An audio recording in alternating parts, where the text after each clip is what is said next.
जय रथयात्रा महोत्सव की जय। हरे कृष्ण। आज के आमी आपनादेर काछे रथयात्रा सम्बन्धे किछु तत्व बोलबो जेगुलो आपनारा शुने आनंद पाबेन। यदि आपनि आनंद पान ताहले आपनार बंधु बान्धवके आपनि शेयर करबेन, और यदि आनंद ना पान ताहले काउके पाठाते हबे ना, आपनि शुनबेन एकबार। और यदि भालो लागे आपनि बार बार शुनबेन। जगन्नाथेर बहु जायगाय आपनि जगन्नाथेर कथाओ बोलते पारबेन। जगन्नाथ बलदेव सुभद्रा महारानी की जय। जगन्नाथ नामटा सुनलेई आमादेर मन आनंदे भरे जाय, ताई ना? जगतेर नाथ जगन्नाथ। हाँ, এই জগন্নাথ রথযাত্রা পুরীতেই হতো, পরে শ্রীরামপুর মায়েসে রথযাত্রা পরবর্তীতে চালু হলো। আর শিলা প্রভুপাদ যখন বিদেশে গেলেন, হ্যাঁ, তখন সান ফ্রান্সিসকোতে তিনি প্রথম রথযাত্রা করলেন এবং ইস্কনের প্রথম বিগ্রহ হচ্ছে জগন্নাথ বলদেব সুভদ্রা মহারানী। সেই জন্য ভগবানের ইচ্ছা এখন সারা বিশ্ব জুড়ে রথযাত্রা হচ্ছে, কোথাও বাকি নেই। সব জায়গার মানুষ জগন্নাথের কৃপা লাভ করছে। যত বেশি জায়গায় রথযাত্রা হবে তত জগতের মানুষ কৃপা লাভ করবে।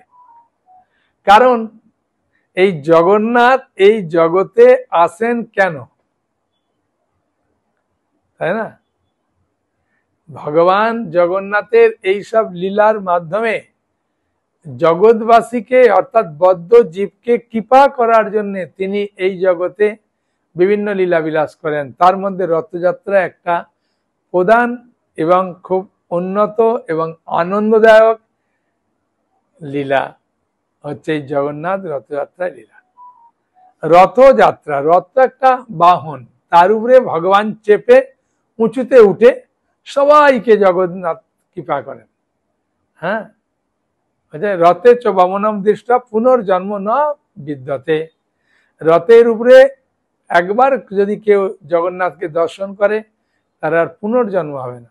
ওই জন্য জগন্নাথ উপরে উঠে সমস্ত জগৎবাসীকে কৃপা করার জন্য, হ্যাঁ, সমস্ত ধর্ম নিরপেক্ষ থেকে আরম্ভ করে বিভিন্ন সম্প্রদায়ের আবাল বৃদ্ধ বনিতা সকলেই কৃপা লাভ করতে পারে। ওই জন্য জগন্নাথ দেব রাস্তায় বেরিয়ে পড়ে। এবারে জগন্নাথের রথযাত্রা পড়েছে 27শে জুন। হ্যাঁ, খুব ভালো দিন, শুক্রবার রথযাত্রা আনন্দ করবেন। হ্যাঁ, এখন এই রথযাত্রার আয়োজনটা ভগবান কেন করলেন এর একটা মনে প্রশ্ন আছে। হ্যাঁ, আর উল্টো রথযাত্রা হচ্ছে 5ই জুলাই শনিবার। হ্যাঁ, শুক্র থেকে শনি। তাহলে 27শে জুন এই রথযাত্রা আপনি যেখানে আপনার কাছে হবে সেখানেই আপনি যাবেন। আর যদি মনে করেন যে আমি জগন্নাথ পুরীতে যাব রথযাত্রায়, তাও অসুবিধে নেই। আমি গিয়েছিলাম কয়েকবার, প্রচন্ড ভিড়, আর রথের দড়ি বলরাম আর সুভদ্রাকে টানা যায়। জগন্নাথকে টানতে গেলে একটু শক্তি সামর্থ্য হতে হবে, নাহলে কোথায় ফেলে দেবে। আর ফেললে ওর উপরে যে কতজন আপনাকে মারাবে, ওই জন্য বলেন অনেকে মারা যায় ওই একটাই কারণে। তবে জগন্নাথ খুব ধীরে ধীরে ধীরে ধীরে যায়। হ্যাঁ, বুঝেছেন? বলরাম আগে পৌঁছায়, আর সুভদ্রা মা, তারপরে জগন্নাথ। জগন্নাথের নয়ন দুখানি এখনো পর্যন্ত যেন মনে হচ্ছে আমার কাছে স্পষ্টভাবে আছে। জগন্নাথ স্বামী নয়ন পথগামী, নয়ন পথগামী ভব তুমি। যে তুমি আমার নয়ন পথে সবসময়ের জন্য থাকো, হে জগন্নাথ, তোমায় যেন দেখতে পাই। আসলে জগন্নাথ এত সবাইকে আকৃষ্ট হয় কেন জগন্নাথের প্রতি, মনে প্রশ্ন আসবে না? জগন্নাথের মধ্যে 3টে রসই আছে। যেমন রামচন্দ্রের মধ্যে যে ঐশ্বর্য রস, ভগবান কৃষ্ণের মধ্যে যে মাধুর্য রস আর চৈতন্য মহাপুর যে ঔদার্য রস, এই ঐশ্বর্য রস, মাধুর্য রস এবং ঔদার্য রস, তিনটে রসই জগন্নাথের মধ্যে বিদ্যমান। ওই জন্য জগন্নাথ সবাইকে খুব আকৃষ্ট করে। আসলে ভগবান জগন্নাথ দেব চান এই জগতের সমস্ত মানুষদের তিনি কৃপা করবেন, উদ্ধার করবেন। সেই জন্য মূল বিগ্রহ কখনো রাস্তায় বেরোয় না, বিজয় বিগ্রহ বেরোয়। এই জগন্নাথ স্বয়ং মূল বিগ্রহ বাইরে বেরিয়ে আসেন জগৎবাসী কৃপা করার জন্য। হ্যাঁ, আর এই জগন্নাথের রথযাত্রা দেখুন কেউ কোনো নেমন্তন্ন করে না। জগন্নাথ পুরীতেও করে না, কেউ করে না। আপনার থেকে জগন্নাথ চলে আসে রথ দেখতে। কেন না, জগন্নাথ সবাইকে কৃপা করে প্রসাদ দেয়। হ্যাঁ, জগন্নাথ যেমন তিনি প্রসাদ ভোগ গ্রহণ করতে ভালোবাসেন, আর ভোগ গ্রহণ করার পরে ভগবান যেটা গ্রহণ করেন সেটা ভোগ গ্রহণ করার পরে যেটা ভগবান আমাদেরকে ফিরিয়ে দেন ওটা হচ্ছে প্রসাদ। সে জগন্নাথ দেব খুব প্রসাদ দেন। হ্যাঁ, সেই জন্যে জগন্নাথ দেবের জগন্নাথের খাজা খুব প্রিয়, বুঝেছেন। এই এক একটা কাহিনী বলবো। জগন্নাথ দেব তিনি এই জগতের মানুষকে কৃপা করার জন্য যেমন ভাবে তিনি আসেন, তাই এখন আমাদের একটা কাজ আছে। কি কাজ? জগন্নাথ তো কৃপা করার জন্য আসেন, তিনি বাইরে বেরোন। আমাদের কাজ হচ্ছে জগন্নাথের কাছে যাওয়া, জগন্নাথকে দর্শন করা, প্রণাম করা, হ্যাঁ, রথের দড়ি টানা এবং প্রসাদ গ্রহণ করা। হ্যাঁ, তাই না? ভগবান সোজা কথা কি জোর করে কাউকে ভালোবাসা যায় নাকি? না, ভালোবাসা নেওয়া যায়। ভালোবাসাটা স্বতঃস্ফূর্ত হৃদয় থেকে। সেই জন্য ভগবান চাইছেন তুমি স্বতঃস্ফূর্ত ভাবে আমাকে ভালোবাসো, স্বতঃস্ফূর্ত ভাবে এসো। আমি তো দাঁড়িয়েছি কৃপা করার জন্য, আমি তো দাঁড়িয়েছি প্রসাদ দেওয়ার জন্য, তোমাকে নিতে হবে, তাই না? তাই জগন্নাথের রথ দর্শন করবেন। এই জগন্নাথের গায়ের হাওয়া, জগন্নাথকে যে হাওয়া লাগে সেই হাওয়াটা যখন আমাদের কাছে লাগে আমাদের হৃদয় নির্মল পবিত্র হয়ে যায়। হ্যাঁ, ধুলি থেকে আরম্ভ করে সবকিছু জগন্নাথকে স্পর্শ করা মাত্রই সেটা এমন শুদ্ধতা চিন্ময়ে পরিণত হয়, সেটাও আমাদের হৃদয়কে স্পর্শ করলে পবিত্র হয়ে যায়। এই জগন্নাথের রথযাত্রা শুরু হলো দাপরে, যখন ভগবান কৃষ্ণ কুরুক্ষেত্রে সামন্তক পঞ্চতীর্থে স্নান করার জন্য দ্বারকা থেকে সবাই এসেছিলেন, মহিষী থেকে আরম্ভ করে ছেলে মেয়ে নিয়ে সবাই এসেছিলেন কৃষ্ণচন্দ্র ভগবান। আর বৃন্দাবনে ব্রজবাসীগণও গিয়েছিলেন স্নান করতে। তা স্নান করার পরে যখন ফিরবে, হ্যাঁ, কৃষ্ণ রথে উঠে পড়েছেন, বলদেব সুভদ্রা রথে উঠেছেন, কিন্তু সেই সময় ব্রজবাসীরা হঠাৎ কৃষ্ণকে দেখে আকৃষ্ট হয়ে তার দিকে ছুটে গেলেন। কিন্তু রাধারানী তিনি গিয়ে সন্তুষ্ট হলেন না। দেখলেন আমার যে প্রভু, তার মাথায় ময়ূরপুচ্ছ, গলায় বনমালা, হ্যাঁ, বুঝেছেন, আর উত্তরী থাকে, সিম্পল ড্রেস থাকে, রাজবেশ রাজ মুকুট এসব কিছু থাকে না, হাতে থাকে বংশী, এখানে দেখি তরোয়াল, তাহলে আমার কৃষ্ণ নয়। তাই তিনি দুঃখে চলে আসছিলেন। তাই রাধারানী যখন চলে আসছেন তখন গোপীরা ওই রথকে ধরে টেনে বৃন্দাবনে নিয়ে আসছেন। হ্যাঁ, সেই যে বৃন্দাবন, দ্বারকা থেকে বৃন্দাবনে নিয়ে আসছেন, হ্যাঁ, গোপীরা রথকে টেনে কৃষ্ণ বলরাম আর সুভদ্রা মাকে নিয়ে। এটাই হচ্ছে রথযাত্রার সূচনা। ঠিক আছে, ভগবান কৃষ্ণ তিনি জগন্নাথ পুরীটা হচ্ছে দ্বারকা, আর ওখান থেকে তিনি যাচ্ছেন বৃন্দাবনে, গুন্ডিচা মন্দিরটা হচ্ছে বৃন্দাবন, বুঝেছেন। সেই জন্যে তিনি যাচ্ছেন। হ্যাঁ, আর তার আগে ভগবান জললীলা করলেন লক্ষ্মী দেবীর সঙ্গে, মানে কাছে থেকে তার সঙ্গে আলাপ আলোচনা করলেন, যাতে লক্ষ্মী দেবী অনুমতি দেয়, হ্যাঁ, বৃন্দাবন যাওয়ার জন্য। সেই জন্য ওই সময়টাকে বলা হয় অনবসর কাল, কোনো সময় নেই মিটিং করতে করতে। হ্যাঁ, লক্ষ্মী দেবী খুব সেবা করেছেন। তারপরে লক্ষ্মী দেবী একদিনের জন্য পারমিশন দিয়েছিলেন। চৈতন্য চরিতামৃতের মধ্যলীলা চতুর্দশ অধ্যায়ে 133 নম্বর শ্লোকে প্রবাদ বলছেন লক্ষ্মী দেবী একদিনের জন্য পারমিশন দিয়েছেন। জগন্নাথও লক্ষ্মী দেবীকে বললেন একদিনের জন্য যাব। হ্যাঁ, বলে জগন্নাথ দেব বৃন্দাবনে গেছেন না, তার প্রিয় ভক্তদের সঙ্গে দেখা হয়েছে, তাই তিনি আর আসেনি। তাই লক্ষ্মী দেবী 5 দিনের দিন, আবার হীরা পঞ্চমী লক্ষ্মী দেবী জগন্নাথকে যাবে দেখার জন্য, হীরা মানে দর্শন করার জন্য যাবে। এরকম খুব সুন্দর সুন্দর লীলা আছে চৈতন্য চরিতামৃতে। হ্যাঁ, সেখানে চৈতন্য চরিতামৃতে যদি নেবেন তাহলে আপনারা এই লীলা খুব আস্বাদন করতে পারবেন। আর এছাড়া যদি আপনি বলবেন যে ভক্তি পুরুষোত্তম মহারাজের এই রহস্যময় রথযাত্রা আছে, হ্যাঁ, এটাতে রথ সম্বন্ধে, তারপরে পুরীর মন্দিরের ভেতরে অনেক কিছু দেখার আছে, প্রায় 3-4 ঘন্টা লাগবে দেখতে। হ্যাঁ, বুঝেছেন, জগন্নাথকে নবকলেবরে কোথায় দেওয়া হয়, কোথায় আনন্দবাজার শুধু নয়, হ্যাঁ, জগন্নাথের মন্দিরের ভেতরে যে সাক্ষী গোপাল, গণেশ, কাঞ্চির গণেশ, নৃসিংহদেব, হ্যাঁ, এসব কোথা থেকে এলো, কি ব্যাপার, এটা এই বই আছে শ্রীক্ষেত্র। আর এটা আমাদের মায়াপুরে যে রাধা জগন্নাথ, এই জগন্নাথপুর থেকে যে জগন্নাথ অভিন্ন। আর জগন্নাথ যে কত কৃপালু, রাজাপুরের জগন্নাথ কতজনকে যে আশীর্বাদ করেছেন, যার সন্তান হয়নি, কে স্বামী পায়নি, কার ছেলে চোখ খারাপ, বিভিন্ন হয়ে সব আশা পূরণ করেন। আর এটা শ্রীশ্রীমৎ ভক্তি পুরুষোত্তম মহারাজের, সব বইগুলি পুরুষোত্তম মহারাজ লিখেছেন।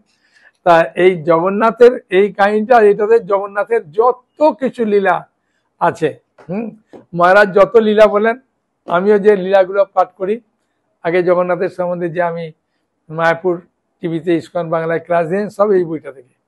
এতে প্রচুর কাহিনী আছে। হ্যাঁ, আর 4টে বইয়ের দামও বেশি না। তা এখন এই যে জগন্নাথ রথযাত্রা, হ্যাঁ, তারপর থেকে শুরু হয়, ভগবান বৃন্দাবনে যাচ্ছেন। এইটাকে তাহলে এখন বৃন্দাবন বলে না কেন? মনে প্রশ্ন আসবে, গুন্ডিচা মন্দির কেন বলে না? ইন্দ্রদ্যুম্নের স্ত্রীর নাম হচ্ছে গুন্ডিচা, ঠিক আছে? আর গুন্ডিচা মন্দিরটা জগন্নাথের, ওটা বৃন্দাবনই। গুন্ডিচা মন্দির যেখানটা, ওটা বৃন্দাবন। হ্যাঁ, আর জগন্নাথ মন্দিরটা যেটা, সেটা হচ্ছে দ্বারকা। আর মহাপ্রভুর ভক্তরা থাকতেন এই গোপীনাথ গৌরী মঠের কাছাকাছি। হ্যাঁ, যে রাধা গোপীনাথ মন্দির আছে না, সেই রাধা গোপীনাথ মন্দিরের কাছাকাছি ওইখানেতে মহাপুর ভক্তরা থাকতো, যে ওই জায়গাটা নবদ্বীপ।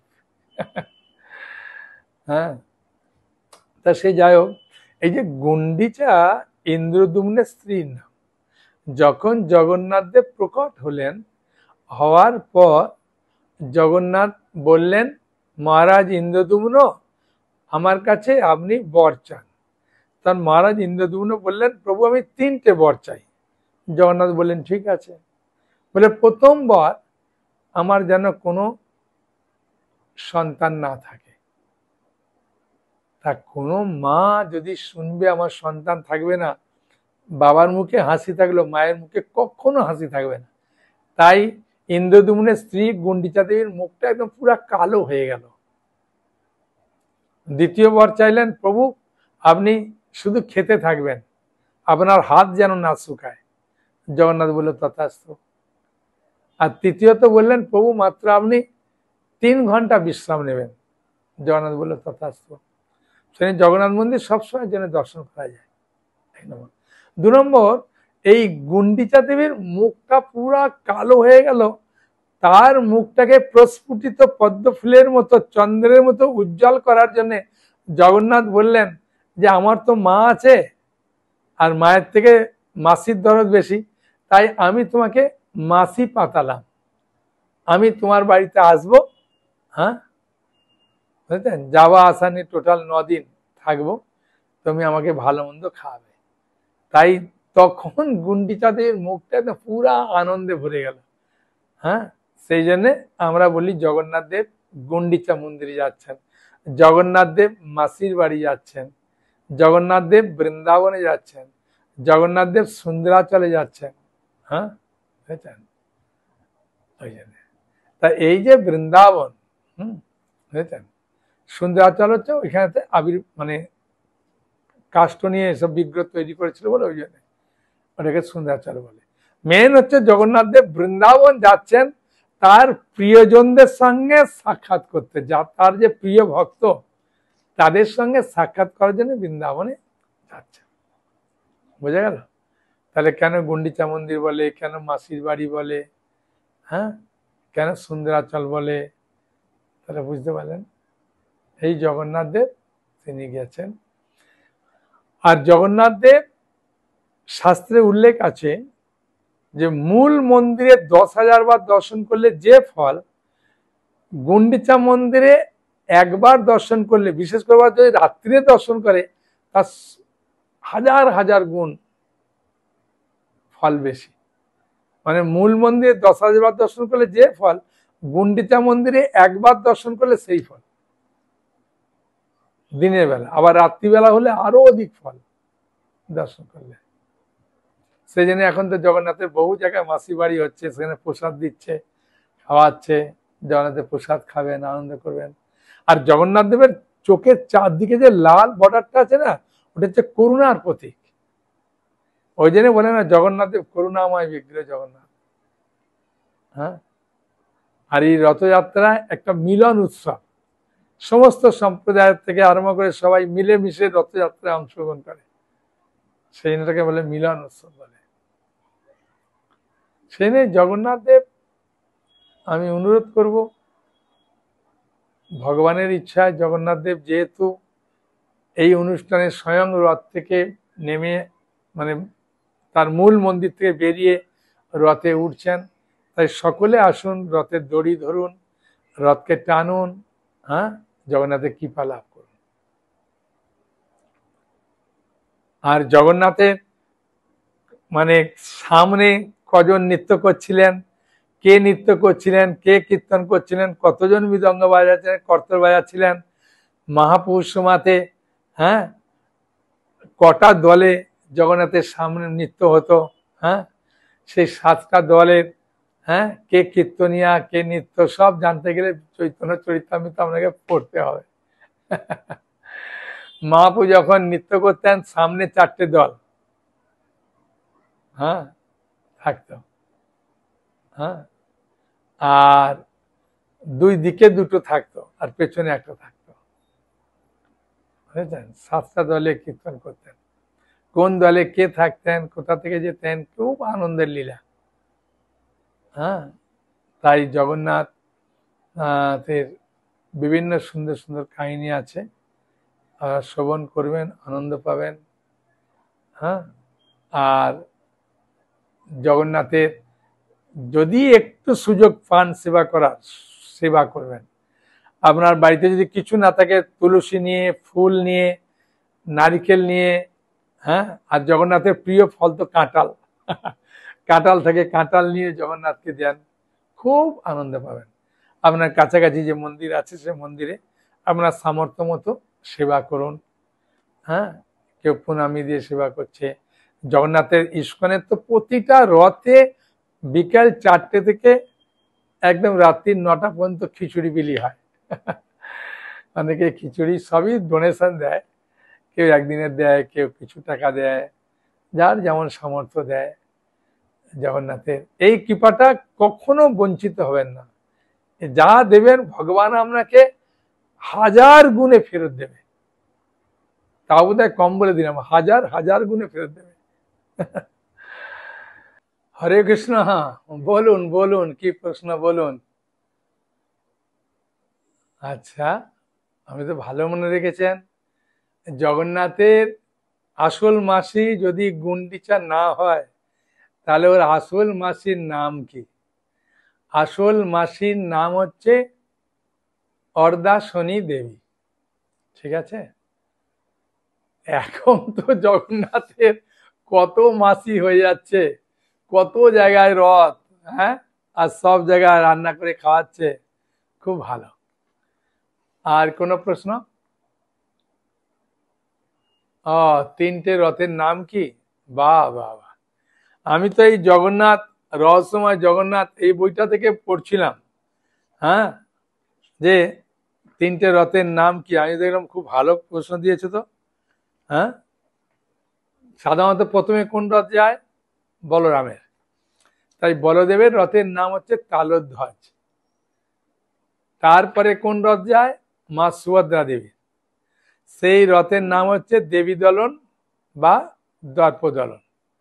কোথাও কোথাও আছে যেহেতু মাকে পদ্মের বেশটা পড়াতে ভালো হয় বলে ওই জন্য পদ্মধ্বজ বা কমলধ্বজ বলা হয়, কিন্তু সাধারণ মানুষ দর্পদলন বা দেবী দলন বলে জানে।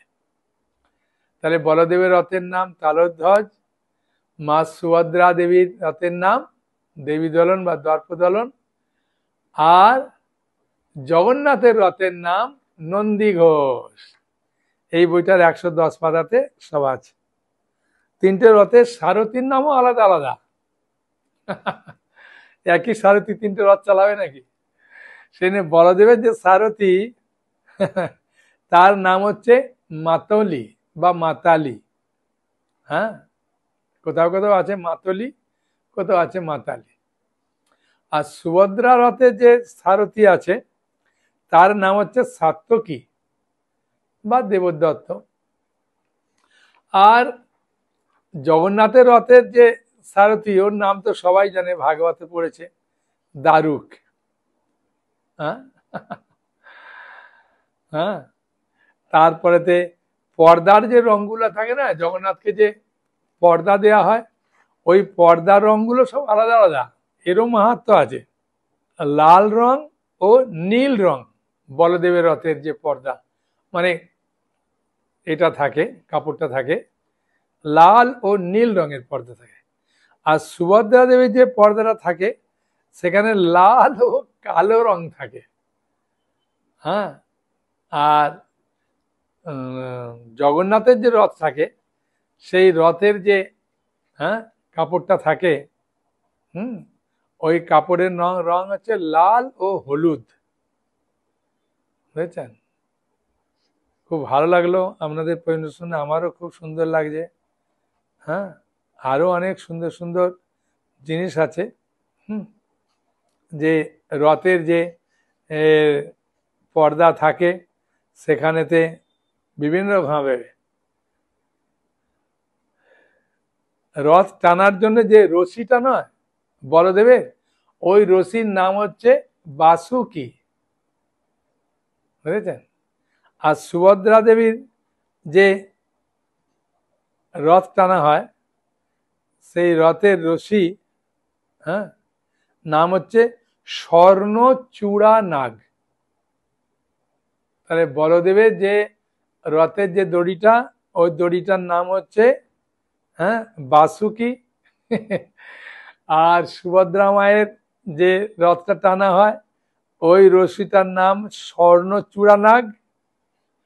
আর জগন্নাথের যে রশিটা ধরে টানা হয় তার নাম হচ্ছে শঙ্খচূড় বা স্ত্রী নাগিনী। বাবা, শঙ্খচূড় বা স্ত্রী নাগিনী। হ্যাঁ, খুব ভালো লাগলো আপনাদের প্রশ্ন শুনে, আর খুব সুন্দর।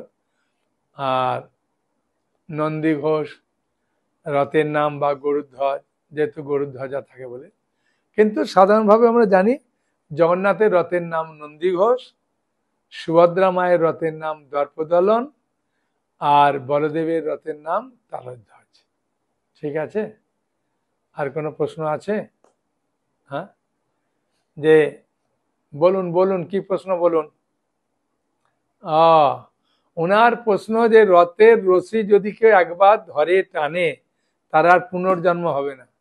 তাহলে তো আমি রথের রশি ধরে টেনে আর হরিনামও করতে হবে না, আর কিছু করতে হবে না, নিয়ম পালন করতে হবে না। তাহলে তো আমি পরে ভগবানের কাছে যাবো না। না, শ্রীলা প্রভুপাদকে একজন বিদেশি ভক্ত প্রশ্ন করেছিলেন, তার প্রভুপাদ উত্তর দিলেন যে তুমি যাওয়ার জন্য যে দরজাটা বন্ধ থাকে সেই দরজাটা খুলে দেয়। হ্যাঁ, ঠিক আছে। আর ঢোকার দায়িত্বটা আপনার। আর এই ঢুকতে গেলে এই নিয়ম কানুনগুলো পালন করতে হবে, ঠিক আছে। তাই জগন্নাথ দেব যেহেতু রথযাত্রা উপলক্ষে তিনি আসছেন, তাই আমাদের কাজ জয় জগন্নাথ, জয় বলদেব সুভদ্রা বলে রথের দড়ি ধরা, টানা, প্রার্থনা করা। আর জগন্নাথের কাছে ওই রথযাত্রায় যে যা প্রার্থনা করে ভগবান তার আশা পূর্ণ করেন, এটা বাস্তব সত্য। হ্যাঁ, তার ফলটা সঙ্গে সঙ্গে দিতে পারে, 1 বছর বাদেও দিতে পারে, 2 বছর বাদে দিতে পারে, কি 50 বছর বাদেও দিতে পারে, কি 1 জনম, কি 1 যুগ বাদে দেবেই। দেবেই, সেই আশা পূর্ণ করবে। হ্যাঁ, সেই জন্যে মন ভরে জগন্নাথ বলদেব সুভদ্রা মাকে দর্শন করুন, প্রণাম করুন। নীলাচল নিবাস নিত্যায় পরমাত্মনে বলভদ্র সুভদ্রাভ্যাং জগন্নাথায় তে নমঃ। জয় জগন্নাথ বলদেব সুভদ্রা মহারানী কি জয়।